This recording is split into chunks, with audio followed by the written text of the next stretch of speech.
from the iron cauldron of Egypt, and so on and so forth, all the way through the scriptures. God is known from the processes of history. So in the 19th century, Jews pointed that out, and they said, look how different we are from the gods and goddesses of the pagans. They are forces of nature. Ra was the sun god. Zeus was the thunderstorm god. Aphrodite, the goddess of fertility. Pluto, the god of subterranean forces, and so on and so forth. Our God is so different from those gods. And our Christian brothers and sisters, however much you disagree with us on monotheism, truth is we are fundamentally alike in that way. So why shouldn't we be emancipated and be full citizens in America, in England, in Germany, in France, wherever this argument was being made? So notice that the dynamics of the real political world that Jews lived in 150 years ago and 100 years ago made it plausible that we would emphasize the part of our tradition that didn't talk about the environment. Because the challenge of our day was to be able to leave the ghetto and gain our emancipation. And the people who were going to give us emancipation weren't thinking at all about the environment. And that's the party we needed to be invited to. So that's why Judaism 2, 3, 4 generations ago did not look at the sources that have been there all along in order to connect the dots and say, we are a tradition with a deep and abiding concern for the environment. Today, conditions are different, and we're not simply retrojecting today's concerns. Today's concerns allow us to see part of our tradition that previous polemical needs had blinded us to. So that's the first half of what I want to share with you, and I'm happy to stop if there are questions or comments for this much. What I'll do in a minute is go on and say what are the substantive values that we find when we look in our tradition. So let me stop now and invite comments or questions. And you can unmute yourself when you have a question. Any takers? Wow, I've talked you into submission. Okay, I'll go on.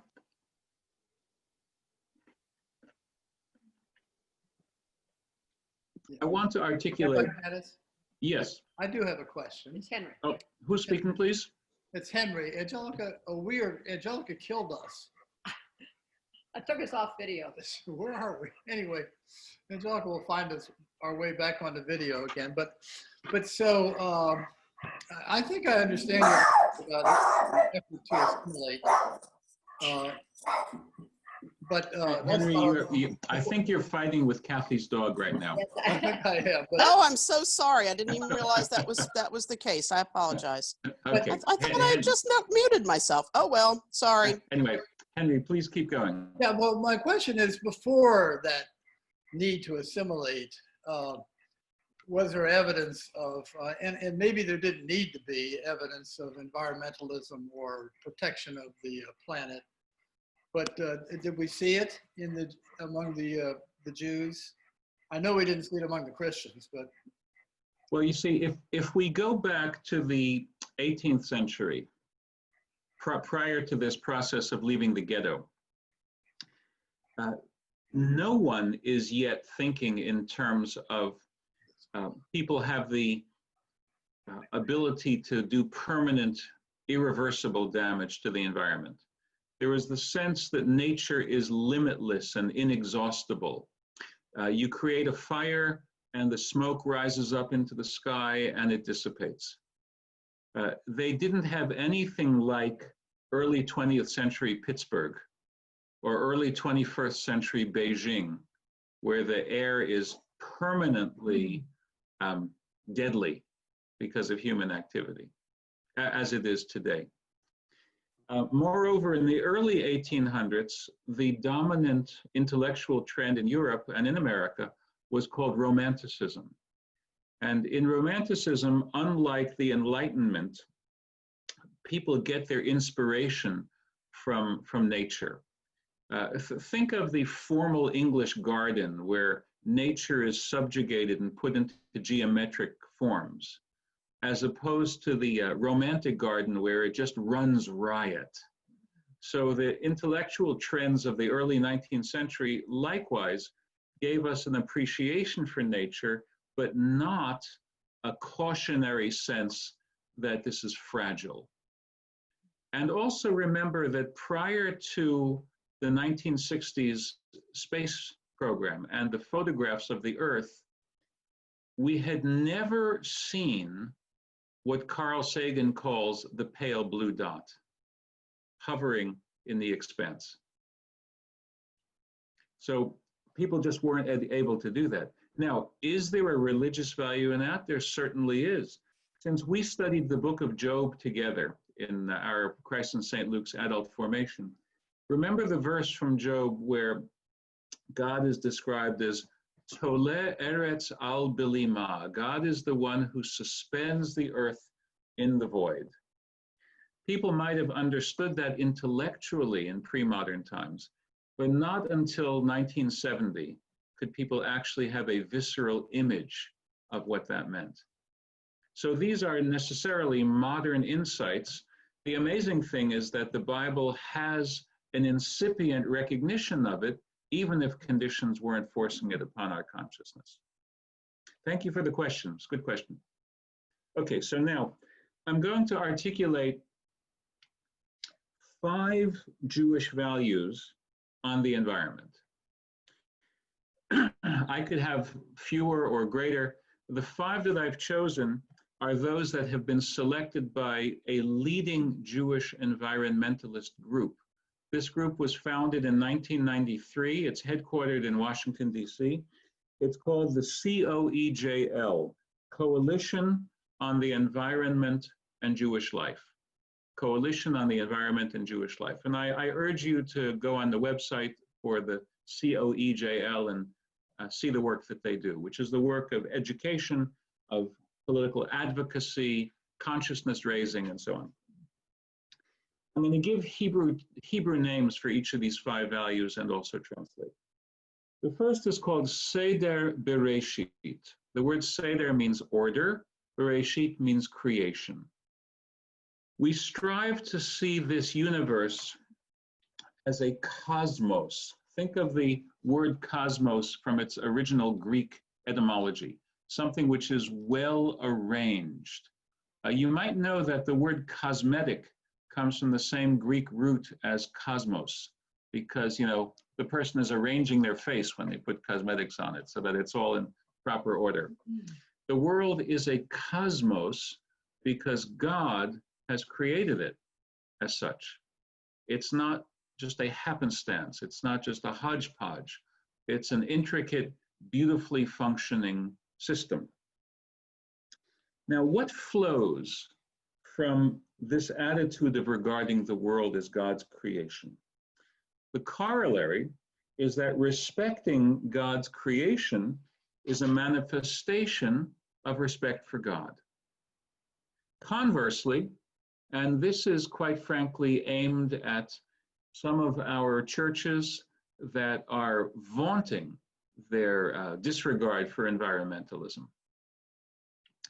One who claims to be pious and yet leads an environmentally destructive life stands guilty of religious hypocrisy. Now, you know that the accusation of hypocrisy is a very sharply worded accusation in the Gospels. And you also have it in Judaism as well. The biblical creation story is where we first have a presentation of the world as cosmos.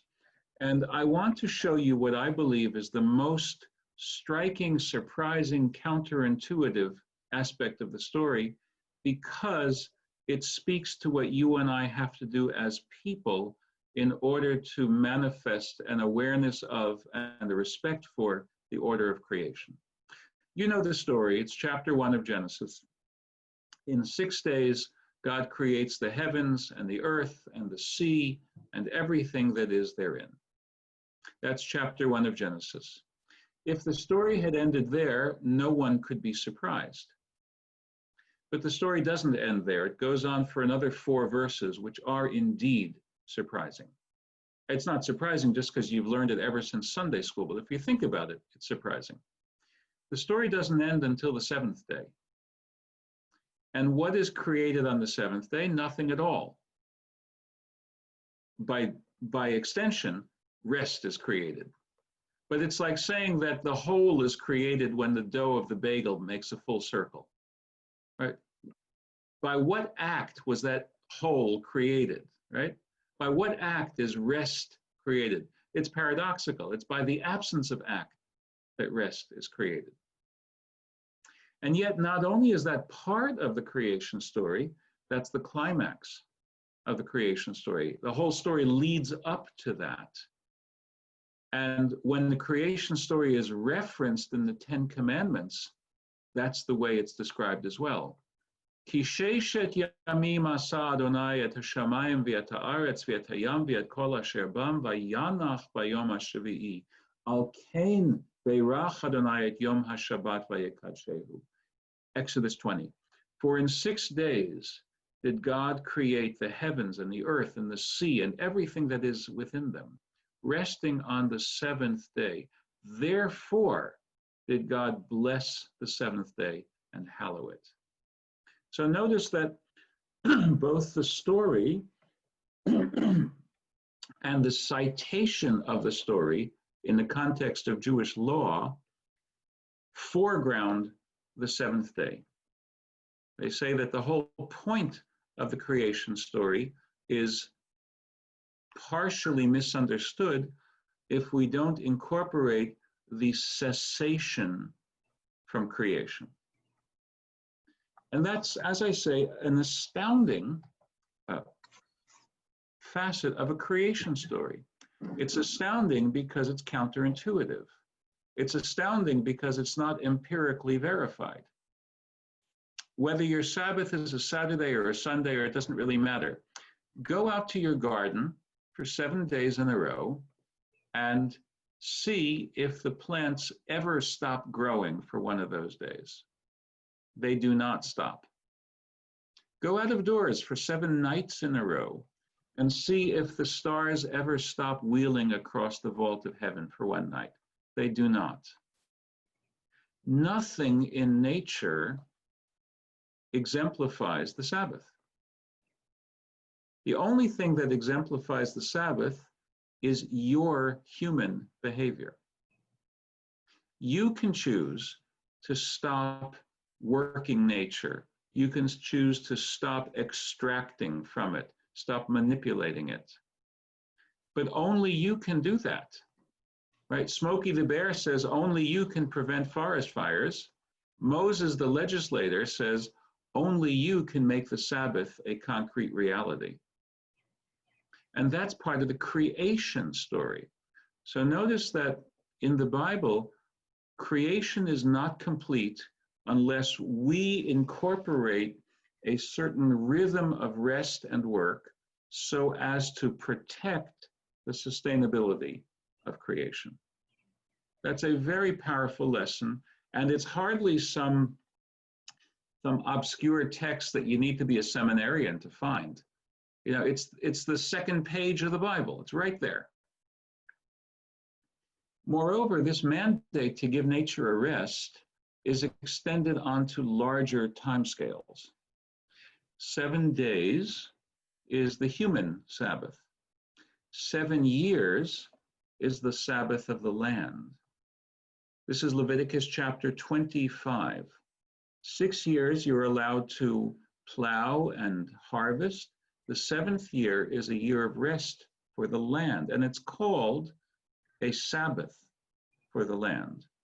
That's where the word sabbatical comes from, and it's, of course, a loan word in the English language now. Of the many biblical quotations that show that the cosmos is God's intentional work and included in God's concern, I'll finish this section with a quote from the prophet Hosea, chapter 2, verse 20. On that day, God says, I will make a covenant with them.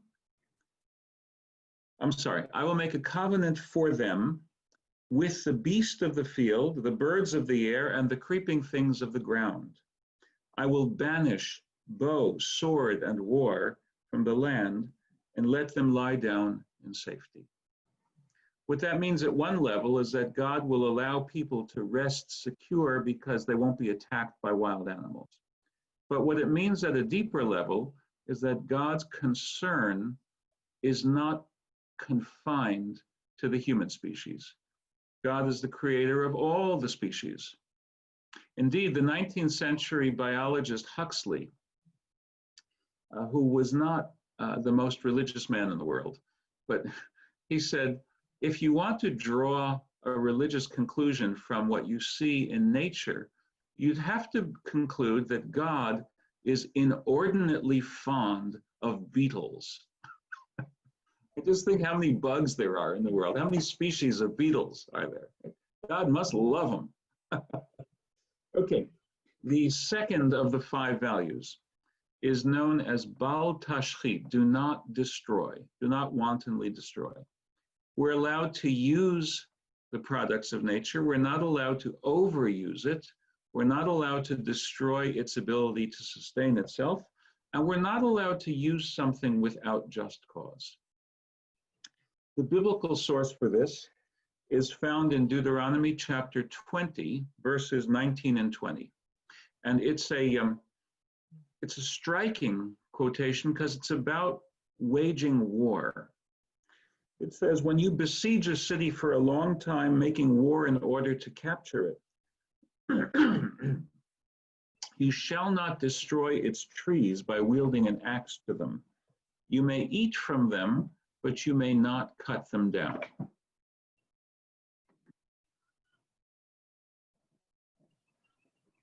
Now, this gives us an opportunity to understand one of the basic moves in the rabbinic interpretation of the Bible. The rabbis noticed that the Bible often expresses a general rule in a very extreme particular case. And by a logical process that's called the a fortiori, they go from the specific to the more inclusive general case. They say, if this law that you're not allowed wantonly to destroy the trees in enemy territory, if this law is couched in wartime, when people's desire to subdue the enemy tends to override all other values, if this is true in wartime, how much the more so in peacetime?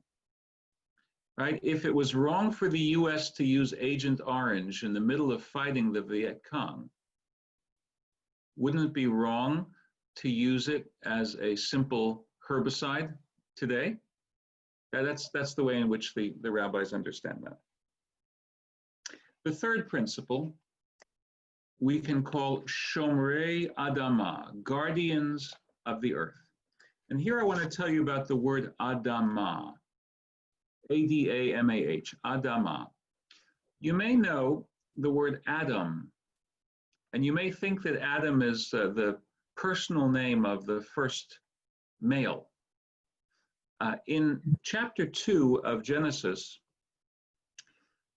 that individual is known as Ha-Adam, the Adam, the Adam. So Adam is not his first name. Adam is his species name. And his species name is connected to the word Adama, earth, the earthling. Or if you want to use human, think of humus as soil, right? The human, because he comes from the humus. That's why Genesis 2, the second creation story, has God taking dust from the earth and fashioning the earthling from it. So this is a programmatic statement in the Jewish environmentalist movement. We're allowed to work the world to extract sustenance and useful products, but we're also mandated to care for creation. And this is seen already in the Garden of Eden story. God creates the garden, and God places the Adam into the garden with a twofold mandate, le'ovda u'leshomra, to work it, but also to preserve it. I think King James has a beautiful translation here, to till and to tend. So we're allowed to till the soil, but we're required also to tend it. Now, I want to remind you of this because this is an answer to a very unfair anti-biblical canard that was thrown against Jews and Christians by two prominent historians. The great historian Arnold Toynbee, you might know that name, and also there was a also very great historian of the Middle Ages and of technology named Lynn White at UCLA. And they each cited Genesis chapter 1 as the origin of disrespect for the environment. They said God creates the male and the female human and says to them, be fruitful and multiply and fill the earth and subdue it. So the charge is that the Bible tells you to subdue the earth and not to pay any attention to the environment. But that's a cherry picking. That's a selective reading. And what's more, it's an invidious selective reading because the Bible contains both chapter 1 of Genesis and chapter 2 of Genesis as its creation stories, plural. And you should see Genesis 1 and Genesis 2 as a kind of a yin-yang. They are complementary halves of a greater whole. That's how the Jewish tradition reads those two stories. There's a very great Orthodox scholar. His name was Rabbi Joseph Soloveitchik, and he spoke about Adam 1 and Adam 2. So Adam 1 is the Adam who is commanded to subdue the environment. Adam 2 is the Adam who's commanded to tend it. And of course, it's the same Adam. It's two aspects of our character. We are at the top of the food chain, but we have responsibility for the entire chain. Now, the fourth of the 5 values I want to share with you is called Tsa'ar Ba'alei Chayim. Tsa'ar means pain. Ba'alei Chayim means living creatures. We are commanded to minimize and to avoid causing pain to living creatures. And the Bible has many such examples of this. I'll give you a few from the book of Deuteronomy. If you're plowing, remember, today you may have a tractor. Back then they used animals to pull the plow. You may not yoke together an ox and a donkey. Think about it. The ox is larger and stronger. If they're yoked together, it's going to be cruel, but the donkey has to keep up. And if the donkey fails to keep up, that the ox has to pull the donkey as well as the plow. It's cruel to both of them. Well, again, the ox, when the ox is threshing, they had threshing machines. The ox would pull the threshing machine and around and around and around on the threshing floor. And there was grain on the floor, which is what oxen eat. You're not allowed to muzzle the ox. Lo tachsom shor bedisho, thou shalt not muzzle the ox when it's threshing. Now, this is not physical pain, this is psychological pain. Because you could say, I fed the ox amply before it threshed. It's not going to go hungry, but the ox wants to eat when it sees grain. So if it's doing work for you, you're not allowed to restrain it from just fulfilling its natural programming, even the psychological pain.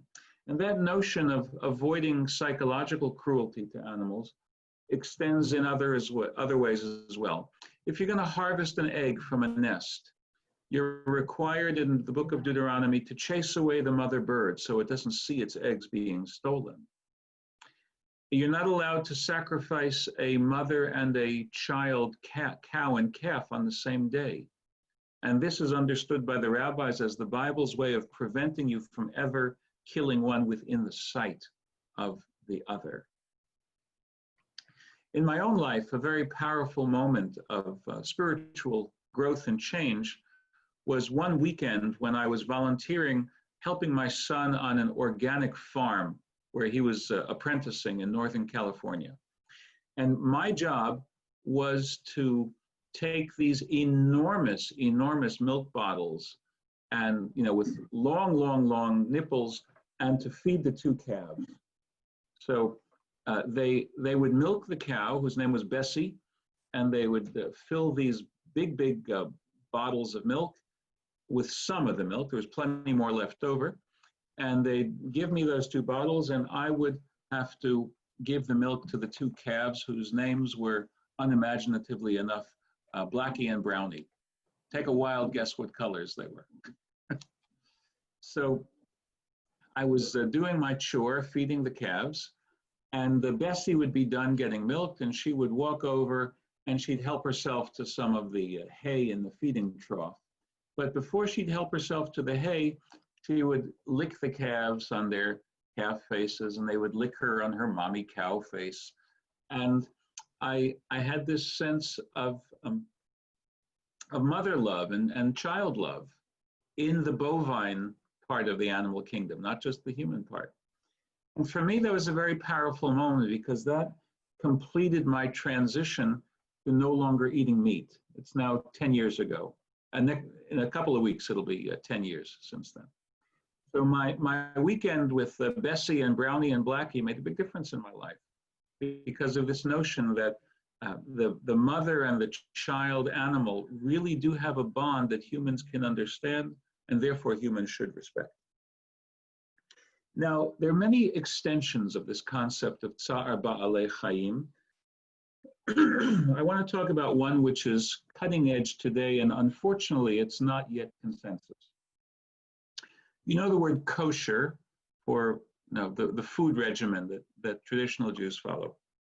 Consider eco-kosher. Eco-kosher is a movement just in the last 15, 20 years that says that the production of the food should not only fulfill the technical, ceremonial, ritual requirements of the kosher code, it should also fulfill the ethical requirements of the entire Jewish tradition.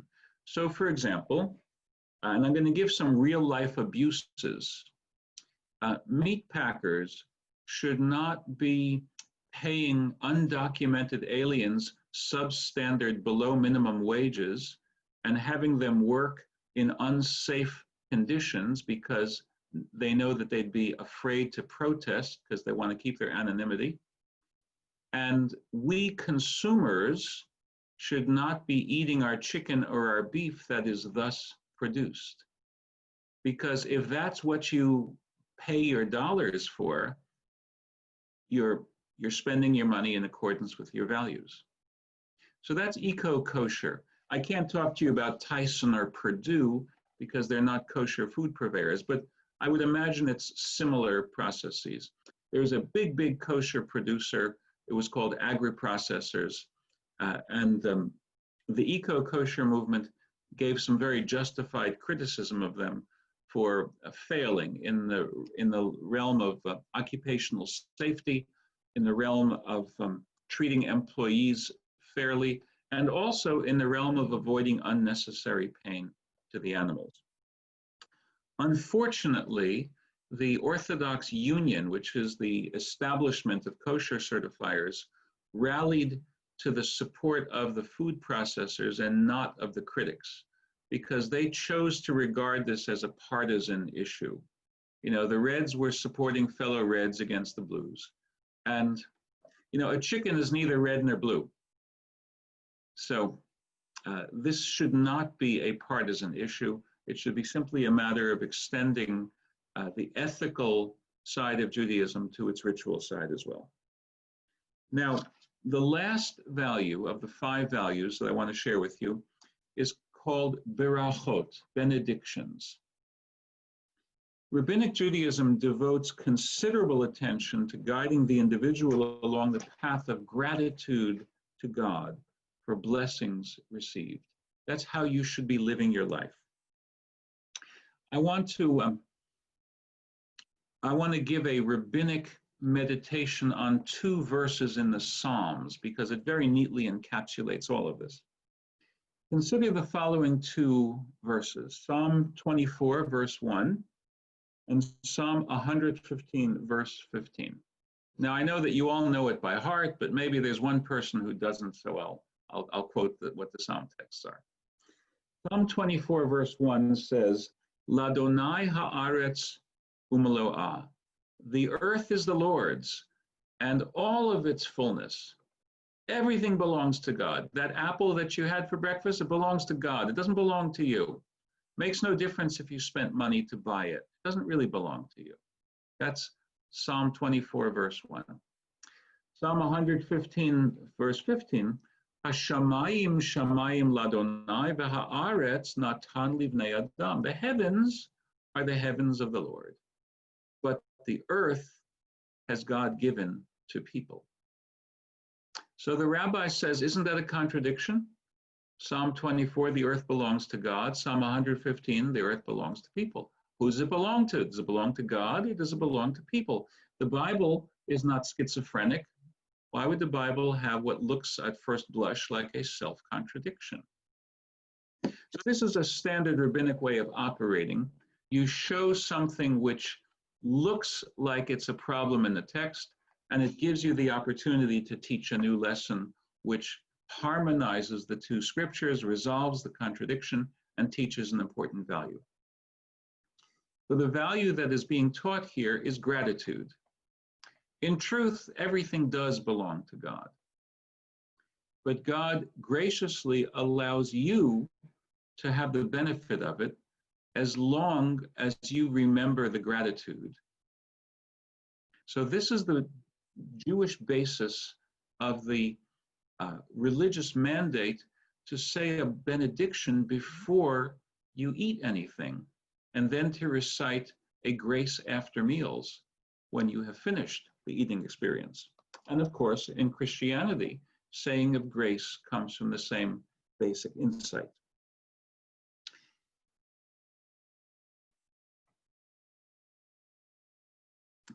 In 20th century theology, actually coming from Protestant circles, God has been called the ground of being.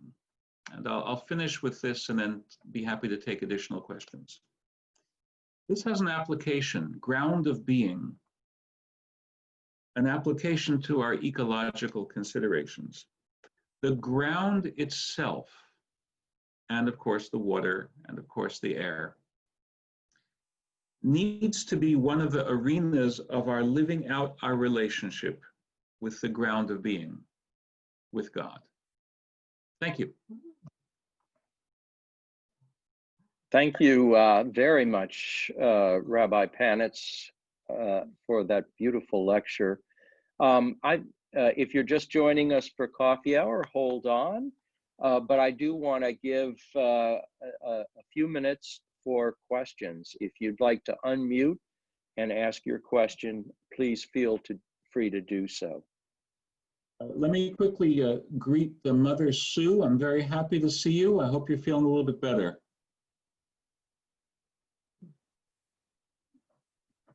Thank you, Rabbi Michael. It's nice to be here. I caught quite a bit of it today. Did you record? Yes, I did. Oh, good. By the way, do you record to the cloud or to your computer? I'm on my computer. No, the recording. Do you record to the cloud or to the computer? To the cloud. We just had the Jewish festival of Pentecost. Could you get my? I want to show you the T-shirt that I wore for the Jewish festival of Pentecost, which you're going to enjoy. Pentecost in Judaism is not only the celebration of the wheat harvest, it's 50 days after Passover. It's also the celebration of the anniversary of receiving the 10 Commandments. So, Here, obviously. Moses was the first person with a tablet to downloading data from the cloud. That's great.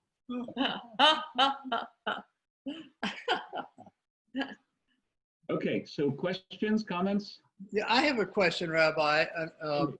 So the first value, the day of rest value, could you talk a little bit about how that fits within Darwinism and evolution? Since with science behind us, which has come, of course, long after that book was written, we had determined that God didn't create everything in 6 days. It was obviously over a long period of time that all of these species evolved. Yes, this has to do with how do we read Genesis in general, post-Darwin? I can give you a one-sentence answer. We need to read it for its poetic and dramatic insights. In fact, what Genesis has to teach us spiritually is not at all confined to proto-scientific or scientific insights. We in fact read it wrong. We misread it if we think that Genesis is about geology or about biology. And that's one of the mistakes of, I think it's a mistake, obviously, of the fundamentalist wing of American Protestantism. I remember teaching a course on religion and science at Virginia Wesleyan College, and I had a very nice but very Bible-thumping student in my class. He was an assistant pastor up in Onancock, and he came all the way down to Virginia Wesleyan for class. I really admired his, his diligence. But one day I said to him, "Tell me your objection as a religious person to the theory of evolution by natural selection. Why wouldn't you say, oh, that's how God does it?" He says, "Well, because it goes against the Word of God." I said, "Okay, in that case, why don't you have the courage of your convictions and say that the Earth is in the center of the solar system?" Because that's also clear from the Bible that Joshua tells the sun to stand still, and that's a miracle because normally the sun is moving around the Earth. So if evolution is wrong because it's anti-biblical, why isn't heliocentrism wrong? Why wasn't the church right to threaten to torture Galileo and lock him up for house arrest for life if the reason is that it's anti-biblical? Truth is, Christians also decide when to read the Bible figuratively. So what is it about Darwin as opposed to Copernicus that makes it impossible for you to read him literally, figuratively? So he says, well, because it's disrespectful to say that the humans come from an amoeba. I said, oh, and it's respectful to say that you come from a clod of earth? The point of Genesis is that God takes humble, inert materials and fashions a vessel for spirit out of it. As a religious person, I have no problem with saying that it went from clay to bacterium to amoeba and ultimately to you and me. I see all this as the glory of God. So that would be the basic answer to what I think is the question behind your question. Rabbi Panitz, we will need to transition to coffee hour now, but I've decided that I'm going to give you a new title that rather than Rabbi in Residence, that we will give you the title Canon, and that you would be Canon Theologian. Oh my goodness. Canon with 2 N's, not 3. Canon is Canon is with two N's, yes. So I can't say cannons to the left of them, cannons to the right of them. No, there's no coercion, but what a brilliant talk, and I thank you. Now, two announcements. One is that Rabbi Panitz will be back with us in June, on Sunday, June 21st, to be preacher. And also, if you would, to do another class. And tell us the topic of your preaching, because you have a very interesting topic. Yes, you'll notice that June 21st is Father's Day. So my topic is non-toxic masculinity. I want to show that the Bible, when properly understood, teaches us a model of fatherhood, which is non-toxic. And the text comes from the book of Psalms, 103, Kirachem av al banim, kein richam Adonai al yireav. As a father has mercy over his children, so does God have compassion over his faithful ones. So that's the sermon topic and the associated scriptural text for June 21st. Wonderful. And Father Wynn, we'll talk offline about just what our class you'd like me to be focused on, because as you know, I love to teach, and I love to teach your students. Well, thank you. We are so incredibly benefited by you, Rabbi. This coming Sunday, the 7th, we will have as our preacher and celebrant our bishop, Bishop Hayes, and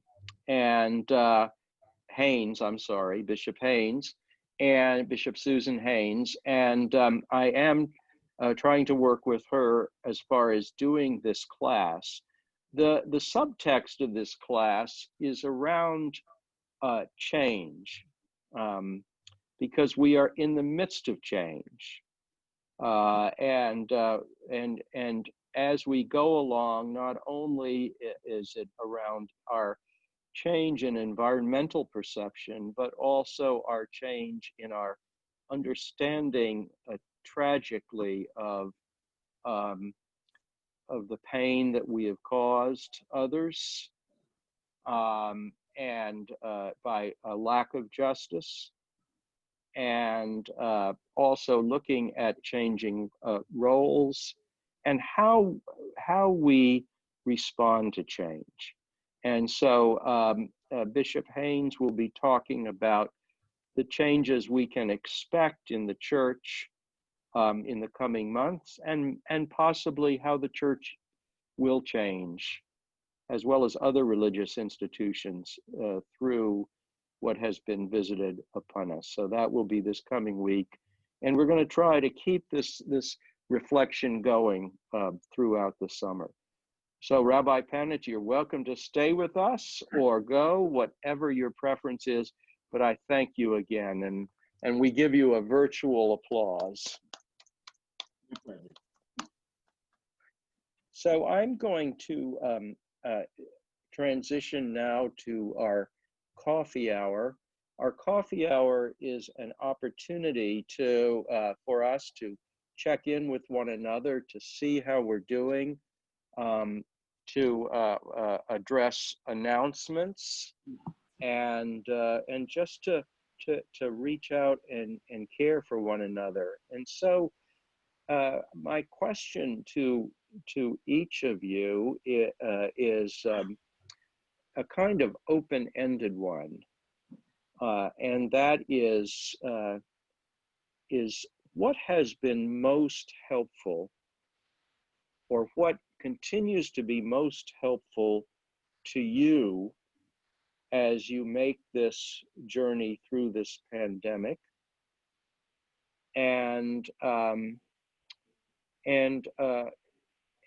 what would you like to share with the group? So what has been most helpful to you And is there anything else you would like to share with the group? And I would like to simply say that Kathy and Anna and I are doing well. Like everyone, there are moments. We have a fairly crowded house right now, but we are learning, as all communities learn, to live in community with one another. That is more than just what Kathy and I expected a few years ago to be just the two of us, as that song says. We have my mother-in-law and our grown daughter working from home. And like so many people, we have been impacted by what we've been seeing the last few days of the tragedy in Minneapolis and the inevitable breaking forth of violence out wherever it's coming from, and it may be multiple areas. But over the years, one of the things I've studied, and Rabbi Panitz, you might weigh in on this, is how systemic violence eventually, when given the opportunity, like a pressure cooker, breaks forth, and it's never pretty. And I'd love for your thoughts on that, Rabbi. I wonder why a 15th or a 25th or a 35th in a series of horrendous events, rather than a first or second, finally is that which galvanizes an entire movement. The tragedy in Minneapolis was sadly not unprecedented. We can think of actually many such tragedies in New York, in Atlanta, in Baltimore, really city after city after city. So it may be that a combination of events made this the proverbial straw. Or it could even be that people are afraid that our society is not measurably making progress against the problems of systematic racism. I think there was a sense up through 2016, 2017 that there are many intractable problems, but perhaps we're making some progress. And I get the sense that in the last 3 years, or maybe 4 years, there's been a despair as to whether we're making any progress at all, or whether we're not, in fact, going backwards and glorifying a kind of an institutionalized racism. So I think there are different frames that we have to apply.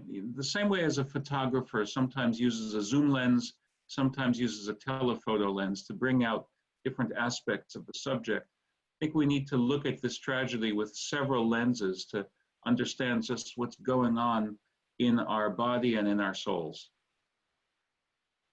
Yes, I agree with you, and it seems like a confluence of things, but inevitable, unfortunately. Could I say something, Wynn? Yeah, Sue. I was just thinking about how I was struck, as you were, as you talked about in your sermon, about the empathic and tender response and the anguished response of the young mayor of Minneapolis. I think that had a lot to do also with waking our hearts open or breaking them open. I gave us permission, and it was such contrast from what we're hearing at the top of the country. So I felt like that had some kind of catalytic importance to our response, as well as a cumulative it's just becoming so obvious with all of the videos of how Yes. systemic it is. I was thinking of the line of Rachel weeping, who refuses to be consoled at the injustice. So let's, yeah. I was a child, I was 17, 18, when the riots in Detroit broke out in 1967. And there was great consternation down in Toledo, 45 miles away, as rioters came down to break into gun stores and get armaments. And then we, of course, had the explosions in Oakland and other cities. And Right. I had this great despair about the fact that our dominant culture hasn't learned any lessons. That's a lifetime for me of watching all this happen. And I don't know how words do it. I think there really has to be structural change. As a former attorney, I would love to have that happen through the legislative and through the judicial process. But how you change hearts and minds is just such a tough nut to crack. Yes, it is indeed. I think it is a it is a multifaceted journey.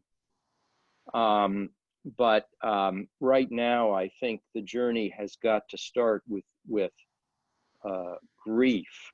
It's what Archbishop Tutu did in South Africa in the Truth and Reconciliation. People have to begin, the dominant culture, those of us who are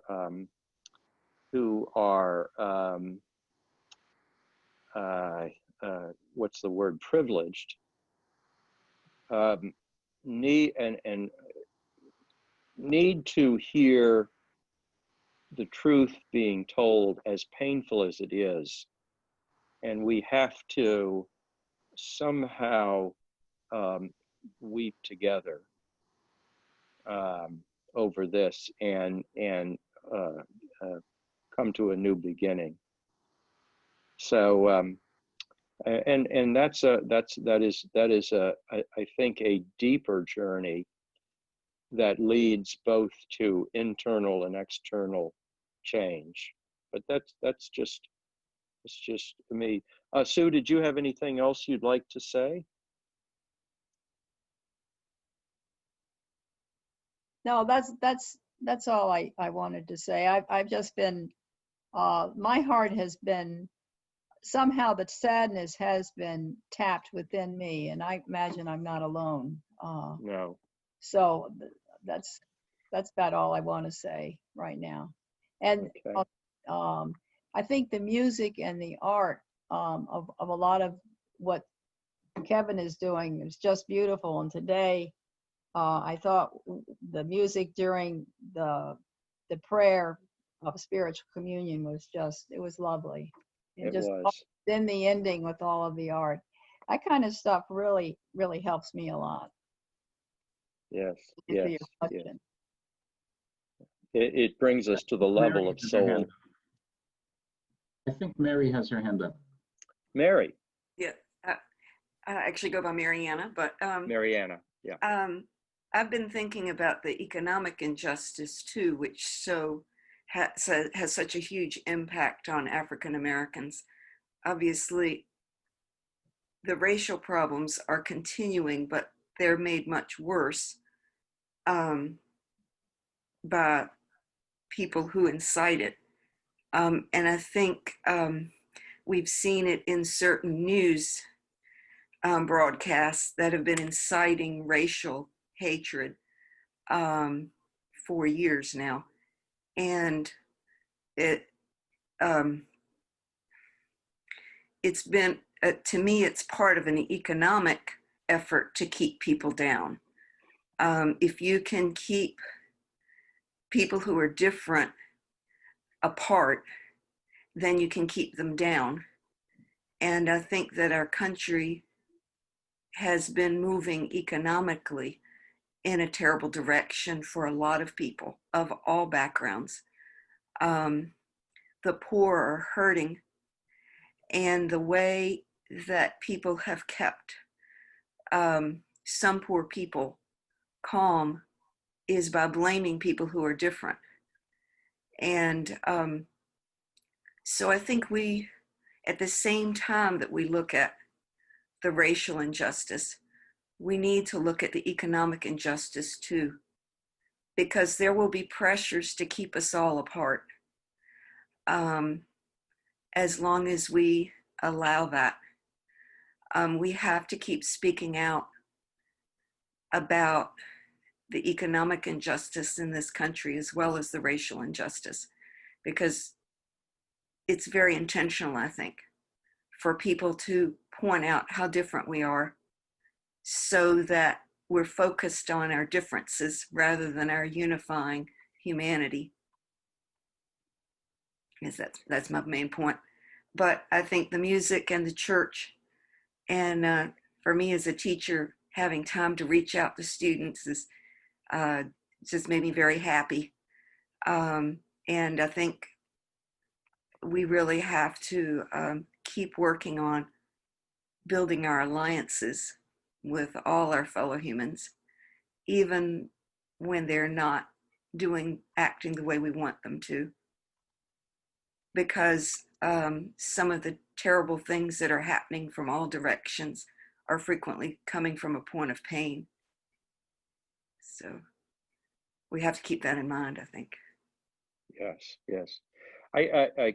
What keeps coming to mind is the vow, the vows that we just renewed in the service today for our Pentecost, which ends with two baptismal vows that have to be taken together. All five of them have to be taken together. And actually, I want to mention three. The first, this is the vow that says to repent and return to the Lord. I think sometimes we take that in its superficial sense, the idea of repentance. But the word means to change your mind, your thinking, to change your thinking and to change your vision. And that whenever we fall into sin, which has at its core broken relationships, we have to repent, to change our perception, to allow our minds to be changed, our vision to be changed. The other two that really stand out in that list is to seek and serve Christ as all persons, loving your neighbor as yourself. And then that one is kind of a no-brainer for a lot of people, at least in one sense. The harder one, that has to do with the person to person. But the larger one then is the more difficult one is the last one, and that's the to strive for justice and peace among all people and respect the dignity of every human being. That has implications that I think is harder, because that, Mariana, as you were saying, it talks about the whole structural kinds of injustice and our unwillingness to respect the dignity of every human being. And we all participate in that. So I want to give other people a chance to talk and check in.